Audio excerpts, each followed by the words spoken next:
안녕하세요, 빵군TV입니다. 네.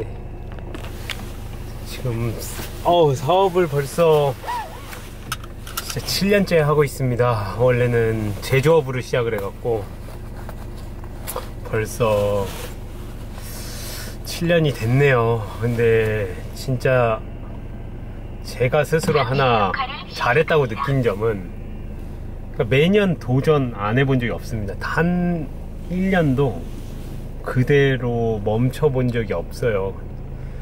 무슨 도전을 했든 도전을 했고 끊임없이 변화했습니다. 메뉴도 계속 바꿨고. 그래서 어떻게 이렇게 7년 동안 그래도 뭐 살아남았나 보니까 끊임없이 변화한 것 같아요. 변하지 않고 계속 유지될 거라고 보면 그건 큰 착각입니다. 의류 회사든지 무슨 차량을 만드는 회사든지 IT 회사든지 기업이든지 끊임없이 변화를 합니다. 계속 바꿔줘요. 이게 그대로 하던 것만 해서 이게 계속 매년 돈을 버는 회사가 극히 드뭅니다. 근데도 하나 희망적인 건 이 F&B 요식업계에서는 그래도 10년, 20년, 30년이 지나면 똑같은 것만 해도 나중에는 변화 없이도 지속적인 이 돈을 벌 수가 있습니다. 뭐 어떤 부산에 있는 밀면집이든지 딱 두 가지 메뉴만 10년 넘게 하는데 계속 되죠. 명동의 명동교자 똑같은 메뉴 계속 팔잖아요.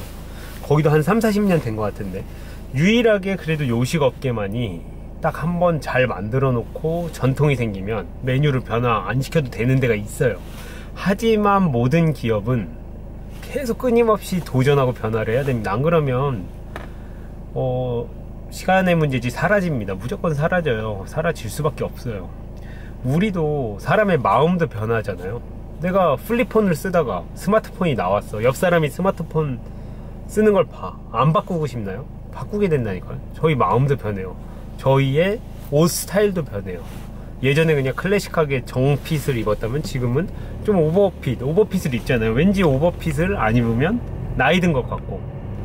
유행을 따라다녀서 뭐해 라고 얘기하지만 우리도 모르게 사람은 마케팅이 되고 유행을 쫓아가고 주위 사람에게 영향을 받습니다. 우린 사람이기 때문에 주위에게 영향을 받고 저희의 마음이 변합니다. 그러니까 이게 당연하다는 거. 사업을 하다면 끊임없이 노력하고 끊임없이 변화하는 게 당연한 겁니다.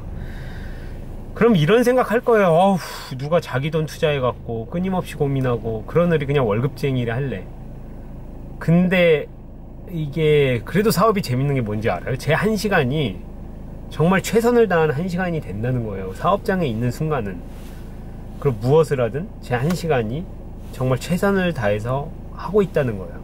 물론 월급을 받고 직장인도 최선을 다할 수 있어요. 근데 어떤 대표를 만나건 아니면 어떤 사업장의 분위기건 그 분위기에 따라서 직원들끼리 뭉쳐서 열심히 해봤자 의미 없어. 뭐 이런 분위기를 내는 사업체도 많습니다. 그러면 그런 그룹과 어울리면서 사실 윗사람들 욕하면서 자기 시간을 어떻게 보면 낭비하고 있는 거예요.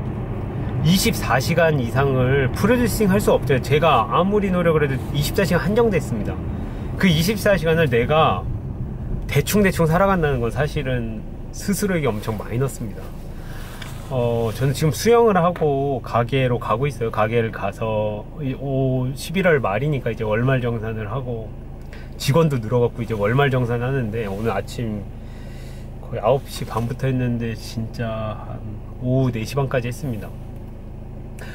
세무사를 써서 하고 있지만 그래도 이 법인 계좌 맞추고 뭐 세금계산서 발행받고 직원들 하나하나 월급 보내고 하다 보면 시간이 많이 갑니다. 그리고 거래처들에게 저는 말일날 딱딱 지급하는 걸 좋아해갖고 그날 다 지급을 합니다.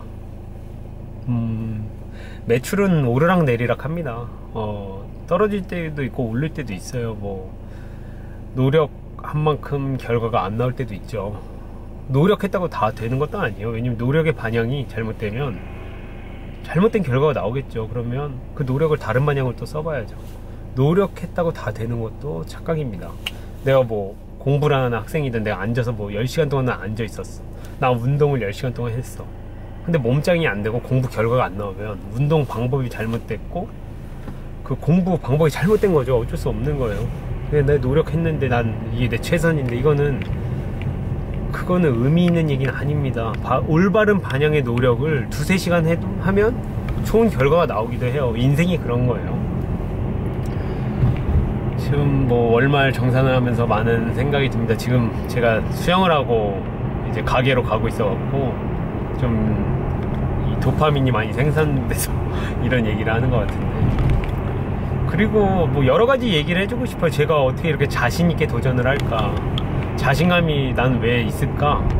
근데 이게 뭐 칼질을 잘해서, 뭐 내가 누구보다 영어를 잘해서 뭐 이런 게 아니더라고요. 자신감이 어떻게 생기냐면, 나와의 약속을 내가 그 누가 보지 않아도 스스로 나와의 약속을 내가 지키는 걸 내가 오랫동안 봐온 사람은 자신감이 생길 수밖에 없어요. 예를 들어서 내가 어디서 뭐 A라는 사람에게 잘 보이려고 나 영어 잘해, 근데 내가 알고 있는 내 자신이 영어를 못하잖아요. 그럼 그거는 사실 그 앞에만 그 위기만 모면한 거지, 사실은 자신감이 하락한 거예요. 무슨 말이냐면, 내가 영어 못하는 내 자신을 내가 알고 있다니까요. 모두를 속여도 나를 못 속이잖아요. 그러니까 그게 결국 자신감이 떨어지는 거죠. 그러니까 사소한 약속 있잖아요. 뭐 내가 수영을 가더라도 저만의 계획이 있어요. 수영 레슨을 받으면 물론 코치님이 하라는 대로 그 커리큘럼을 최선을 다해 하는 거니까 좀 더 쉬운 계획이에요, 어떻게 보면. 하지만 스스로 운동을 갔을 때 스스로 만든 계획과 숫자를 지킨다는 건 생각보다 쉽지가 않습니다. 왜냐면 사실 아무도 보지 않고 내 스스로만 그냥 포기하면 되는 거예요. 근데 그런 약속을 한 번도 어기지 않고 계속 지켜온 것, 그게 곧 스스로의 자신감이 되게 됩니다. 그래갖고 제가 하고 싶은 말은, 뭐 남들이 보지 않아도 스스로가 스스로를 보고 있고, 스스로가 스스로에게 약속을 계속 깨는 행위를 계속 지속한다면 나중에 자신감이 안 생길 거예요. 그러면 뭐 아무리 바리스타 커피 자격증을 따든 뭐 어디 좋은 명문 학교를 나오든 결국에는 순간입니다. 자신감은 떨어질 수밖에 없습니다. 이 사업체 대표의 자신감이 엄청 중요합니다. 이 스타트업의 같은 경우, 몇 년 안 된 기업의 같은 경우는 정말 대표를 보고 직원들이 근무하는 거거든요. 물론 대표도 쉽지 않은 자리입니다. 이게 현실도 있고 꿈도 매겨야 되고 비전도 얘기해야 되고, 생각보다 쉽지 않은 자리 같습니다. 괜히 뭐 대표 되고 싶어서 내가 뭐 직원들 두고 뭐 더 부리고 싶어서 그런 생각으로 대표 해갖고는 정말 이 치열한 사업에서는 성공하기 힘듭니다. 저도 아직은 제 사업에 대한 욕심이 많습니다. 제가 왜 이렇게 욕심이 많을까 생각하면 뭐 돈적인 욕심은 아니에요. 그냥 제 목표가 있어요. 제가 뭐 역도를 했을 때도 제 목표가 165kg였다면 그걸 드는 순간 제가 느꼈어요. 그 이상은 못 들겠다. 욕심이 안 생기더라고요. 그러니까 제 한계를 맛본 거죠. 제가 암벽 등반을 했을 때도 5.13A라는 암벽 코스를 등반했을 때 거기로 완등하고 나서 그 다음 단계에 대한 도전을 못 하겠더라고요. 정말 내 한계라고 느꼈고, 이 팀원이 없으면 나는 이 루트를 성공하지 못했을 거라는 걸 내가 알았기 때문에 스스로 그 다음 목표가 안 생겼어요. 그냥 내려놓게 되더라고요. 그러니까 지금 사업체를 보면 지금 이 멤버로 이 직원들과 좀 더 저는 욕심을 내고 싶어요. 아직은 제 한계에 다다른 것 같지가 않아요. 그래서 저의 목표는 감히 뭐 다음 연도 연매출 15억을 하고 싶고, 사업적인 확장을 끊임없이 하고 싶습니다. 그 운동을, 그리고 이 대표가 계속 지속적으로 꾸준히 하는 게 되게 중요합니다. 물론 저도 원래 운동을 좋아했고 운동을 거의 빠지지 않고 매번 했거든요. 근데 이제 나이가 조금 들다 보니까 게을러지고 운동하는 게 힘든데, 그래서 저만의 약속은 지키려고 그래요. 이 운동을 했을 때 도파민도 많이, 도파민이 정확히 맞는지 모르겠지만 뭐 엄청 기분이 좋아지고 또 다지게 되고 긍정적인 자꾸 생각을 하게 되고 꿈을 갖게 됩니다. 그러니까 어떻게 보면 사업하는 사람들은 자기 운동, 자기 관리를 잘 해야 돼요. 자기 모습 관리도 잘 해야 되고요. 떠들다 보니까 가게에 왔네요. 저는 항상 이렇게 매출을 확인하고 뭐 매장에 뭐 잘못된 거 있는지 체크하고 뭐 불은 켜져 있는지 뭐 발효기는 잘 돼 있는지 양쪽 매장 지금 다 다니면서 이렇게 확인을 합니다. 거짓말 안 치고 365일 한 10번 11번 빼곤 매일 밤 여기를 방문했습니다. 당연한 거죠. 뭐 이걸 이렇게 계속 제가 보이지 않게 계속 애정을 품어야 저는 이 매장이 잘 된다고 생각합니다. 모든 가게 점검이 끝나고 집에 들어갔습니다. 드디어 11월이 끝났습니다. 월말 정산도 끝났고 모든 게 다 끝났습니다. 편합니다.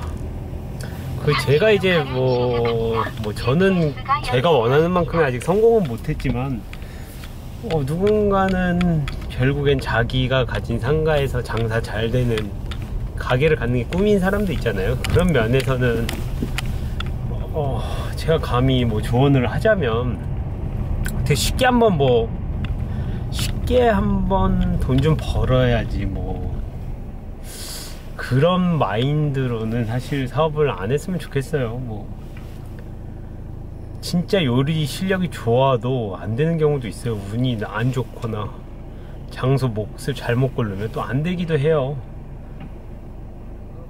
이게 그만큼 소비자에게 사랑을 받는다는 거는 쉽지가 않은 겁니다. 아무리 맛있어도 갑자기 친절하지 않게 해버리면 가기 싫거든요, 사람이. 그러니까 소비자 한 분 한 분 기분도 좋게 해야 되고 맛은 당연히 있어야 되기 때문에 이게 쉽지가 않습니다. 그리고 모든 게 단순하게 음식을 판다는 게 단순하게 그냥 음식 맛있게 해서 되는 게 아니거든요. 차후에는 내가 아닌 직원들이 해서도 그 퀄리티가 유지돼야 돼요. 내가 맛있게 하는 건 되게 어떻게 보면 쉬운 일이에요. 내가 가족에게 맛있는 음식 해주고 긴장이 안 되잖아요. 일단 가족에게 해준다는 건. 또 내가 직접 이 소비자에게 주문이 들어왔을 때 해준다는 거, 그건 또 다른 문제입니다. 그리고 내가 만든 이제 레시피를 또 직원들이 어떻게 되면 일관적인 퀄리티로 생산을 할 수 있게 될까? 또 이건 또 다른 문제예요. 그걸 넘어서 또 그거는 이제 손님이 들어왔을 때 얘기고요. 밖에서 보여지는 그 가게의 브랜드 밸류는 또 다른 얘기입니다. 맛이란 게 그만큼 객관적이지가 않은 거예요. 누가 만든, 어떤 셰프가 만든, 저희가 지금 가게가 블루리본을 받았는데 블루리본을 받은 그런 데서 먹는 또 파스타와 빵과 그냥 모르는 사람이 만든 파스타가 또 다르거든요. 이게 또 다른 문제입니다. 그러니까 브랜드 밸류는 또 다른 얘기예요. 그래서 어떻게 보면 사업이 어려우면서도 재밌습니다. 저는 사업이 고민할 점이 너무 많고 끝이 없는 것 같아요. 진짜 끝이 없는 것 같습니다. 끝없이 자기를 돌아봐야 되고 근데 제가 이런 얘기하면 사업을 도전하려는 사람들이 다 그만둘 것 같아요. 제가 진짜 거짓말이 아니라 여자 소개받으면 여자들이 1순위로 꼽는 게 너무 진지하대. 너무 진지하고 재미가 없대요. 그거 빼면 괜찮다고 말하는데 그게 그냥 거절하고 싶어서 그러는 건지 아닌지 모르겠는데 너무 진지하다, 너무 재미없다, 이런 얘기가 저를 안 만나는 이유입니다. 그만큼 제 성격이 조금 진지한 편이에요. 어쨌든 여러분, 날씨 추운데 요즘 독감도 다시 유행인데 감기 조심하시고, 제가 종종 근황 토크 그리고 제 생각 계속 업로드할 예정입니다. 더 대단한 성공한 사업가가 많은데 저는 좀 더 여러분의 눈높이 아니면 여러분과 비슷한 지점에서 성장하는 이야기를 계속 나누도록 하겠습니다. 감사합니다. 즐거운 밤 되세요.